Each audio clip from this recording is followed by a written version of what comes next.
സന്നിധാനത്തേക്ക് കൂടി പോകേണ്ടതുണ്ട്. രാവിലെ നമ്മളൊരു തവണ പോയിരുന്നുവെങ്കിലും അവിടെ വലിയ ഭക്തജന തിരക്ക് അനുഭവപ്പെടുന്നുണ്ട്. ഇന്ന് എന്തൊക്കെയാണ് സുരക്ഷാ ക്രമീകരണങ്ങളൊക്കെ അറിയണം. അവിടെ മിഥുൻ മുരളിയുണ്ട്. മിഥുൻ പറയൂ. രാവിലെ വലിയ തിരക്കാണ് സന്നിധാനത്ത് അനുഭവപ്പെടുന്നത്. സന്നിധാനവും പരിസരവും എല്ലാം ഭക്തജനങ്ങൾ തിങ്ങി നിറഞ്ഞിരിക്കുന്ന സാഹചര്യമാണ്. വിവിധ ഭാഷകളിൽ ഇപ്പോൾ അനൗൺസ്മെന്റ് ചെയ്യുന്നുണ്ട്. ദർശനം പൂർത്തിയാക്കിയ ഭക്തജനങ്ങൾ എത്രയും വേഗം തന്നെ പമ്പയിലേക്ക് മടങ്ങണം എന്നുള്ള ഒരു അനൗൺസ്മെന്റ് ആണ് വിവിധ ഭാഷകളിൽ ഇപ്പോൾ സന്നിധാനത്ത് മുഴങ്ങുന്നത്.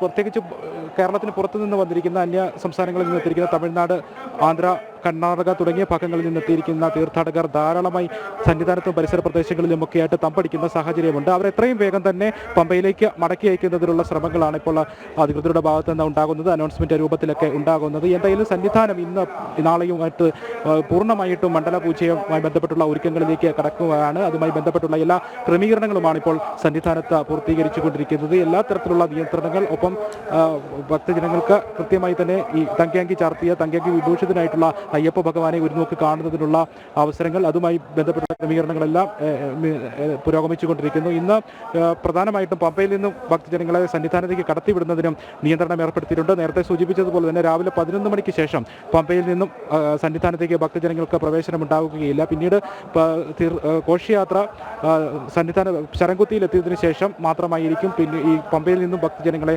സന്നിധാനത്തേക്ക് കടത്തിവിടുക. 5 മണിയോട് കൂടിയാണ് ശരംകുത്തിയിലേക്ക് ഘോഷയാത്ര എത്തുക. ശരംകുത്തിയിലേക്ക് ഘോഷയാത്ര എത്തിയതിനു ശേഷം പമ്പയിൽ നിന്നും ഭക്തജനങ്ങൾക്ക് പ്രവേശനമുണ്ടാകും, സന്നിധാനത്തേക്ക് കടത്തിവിടും.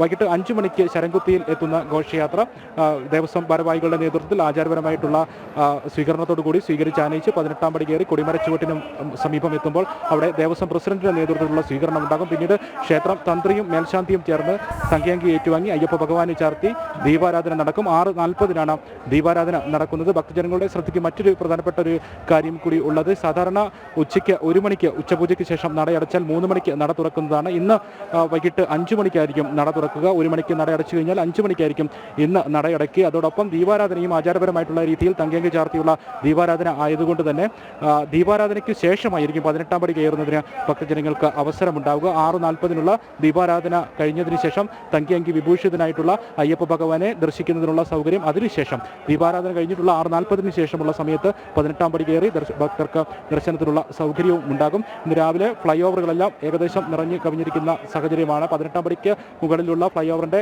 ഒരു പകുതി ഭാഗം ഭക്തജനങ്ങളാൽ തിങ്ങി നിറഞ്ഞിട്ടുണ്ട്. താഴെ 18-ാം പടിക്ക് താഴെയും ഭക്തജനങ്ങൾ കാത്തു നിൽക്കുന്നുണ്ട്. നടപ്പന്തലിലും നല്ല തിരക്കാണ് സന്നിധാനത്ത് അനുഭവപ്പെടുന്നത്. തങ്കയങ്കി ഇന്ന് സന്നിധാനത്തേക്ക് എത്തുന്നു. ഉച്ചയ്ക്ക് പമ്പയിലെത്തും. വൈകിട്ട് സന്നിധാനത്ത് അത് സ്വീകരിക്കും.